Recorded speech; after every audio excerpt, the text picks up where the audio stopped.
1 million people were supposed to live here. The apartments are ready. The roads are built. The schools have desks.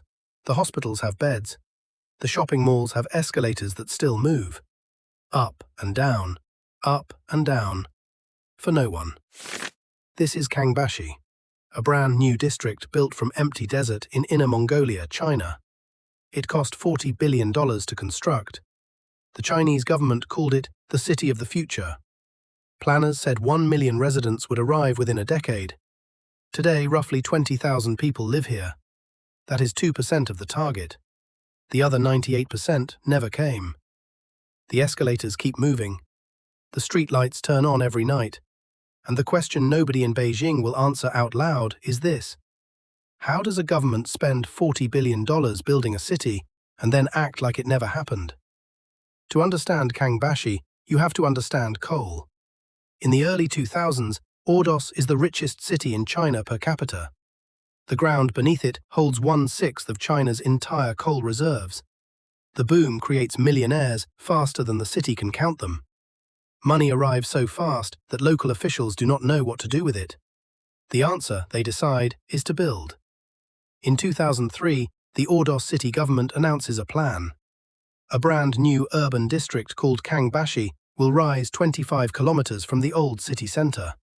Modern, grand, a reflection of Inner Mongolia's new power and wealth. The vision is not modest. Kangbashi is designed for 1 million residents. A central government plaza larger than Tiananmen Square.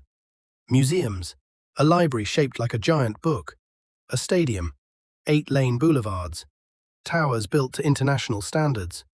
Local officials, flush with coal revenue and land sale income, approve the budget without hesitation. No central government money, no foreign loans. Just coal money turned into concrete. The man driving the ambition is Ordos Party Secretary Yun Guangzhong. He promises the city will be fully populated by 2010. Construction companies line up. Architects arrive from across China. The desert is cleared.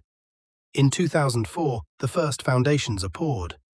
Nobody asks who will actually move here. The money is real. The plan is approved. That feels like enough. The scale is staggering. At peak construction, over 30,000 workers are on site simultaneously. Concrete mixers run 24 hours a day. Steel arrives by trainload from Hebei province. Tower cranes rise so densely that from above, the site looks like a forest of metal. The government plaza takes shape first. Its centerpiece, Genghis Khan Square, covers 1.5 square kilometers of granite, flanked by buildings with curved Mongolian-inspired rooflines, designed to hold 100,000 people. Residential towers rise next, hundreds of them. International Village, Sunshine Garden, Royal Court. Apartments with floor-to-ceiling windows overlooking artificial lakes. Developers sell units before construction finishes. Buyers from across Inner Mongolia purchase them as investments. Museums open. The library opens. A theatre is fitted with professional lighting and sound. The roads work. The traffic lights cycle perfectly. Every piece of infrastructure functions flawlessly. By 2008, Kangbashi looks complete from the air. The skyline is real. The streets are paved. The parks are planted. But the apartments that sold so quickly, almost nobody is moving in. The buyers are investors, not residents. And somewhere in the Ordos City Finance Department, a number is quietly not adding up. The first problem is speculative demand. The apartments were never bought to live in. They were bought because coal money needed somewhere to go. Ordos families, newly wealthy from mining royalties, purchase units as stores of value. One family buys 3 apartments. Another buys 7. No intention of moving. Units sit empty, locked, accumulating dust. By 2009, over 80% of completed residential units are unoccupied. The Ordos Housing Bureau, led by Director Wang Feng, sees the numbers. He does not publish them. The second problem is geography. Kangbashi sits 25 kilometers from where people actually work, study, and live. The old city has the jobs, the good schools, the hospitals, the social networks.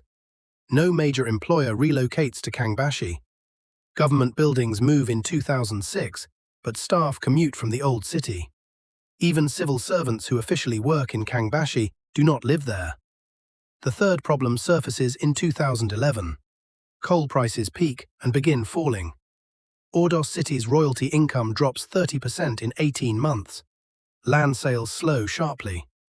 3 major local developers default on debt totaling $2.4 billion. The city government, which guaranteed some of that debt informally, is suddenly exposed.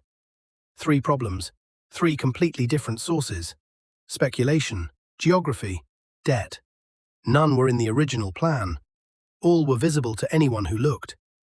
Nobody looked. By 2012, the word the world uses for Kangbashi is ghost city, and that word travels fast.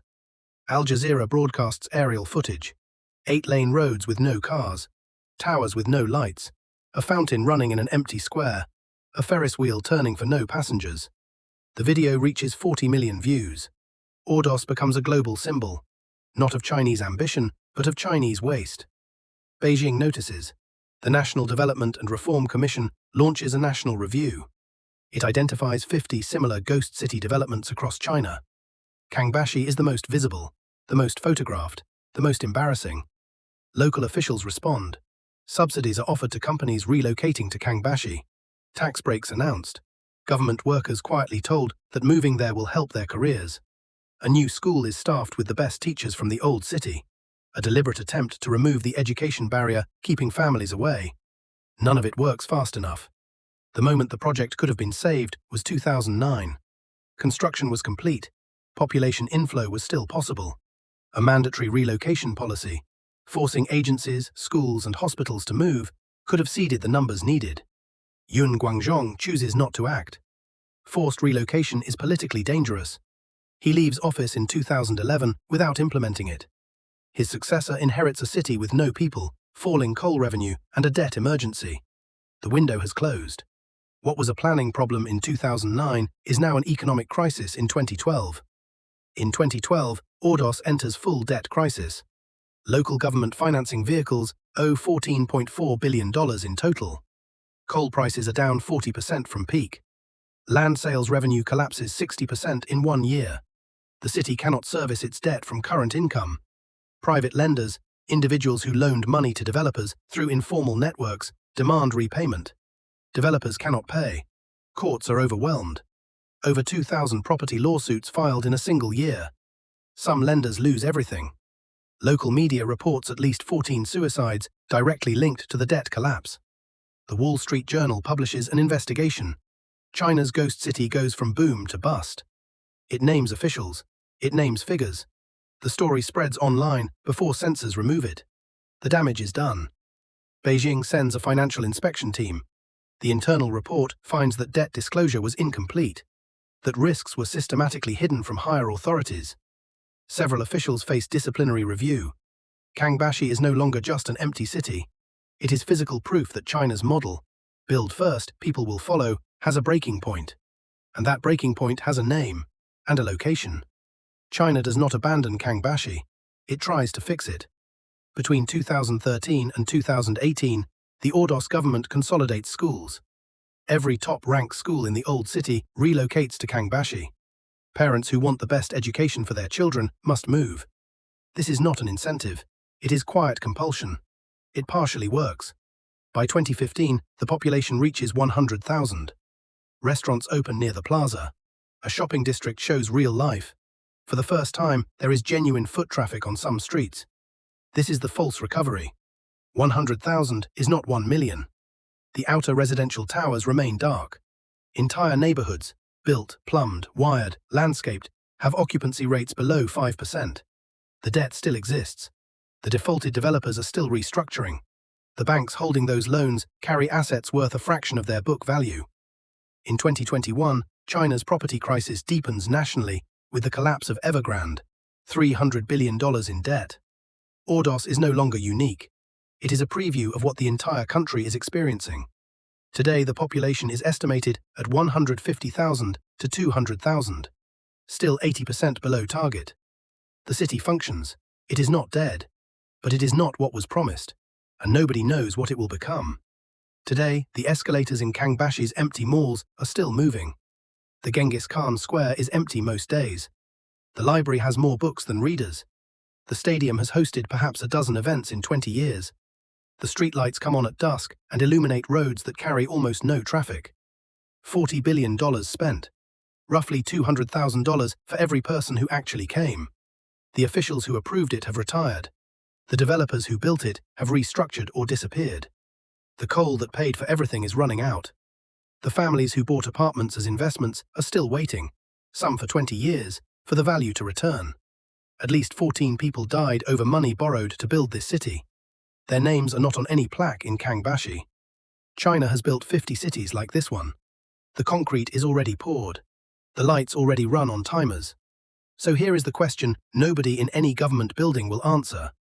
If a city is built perfectly and nobody comes, was it ever really built for people at all? The escalators keep moving, up and down, for no one.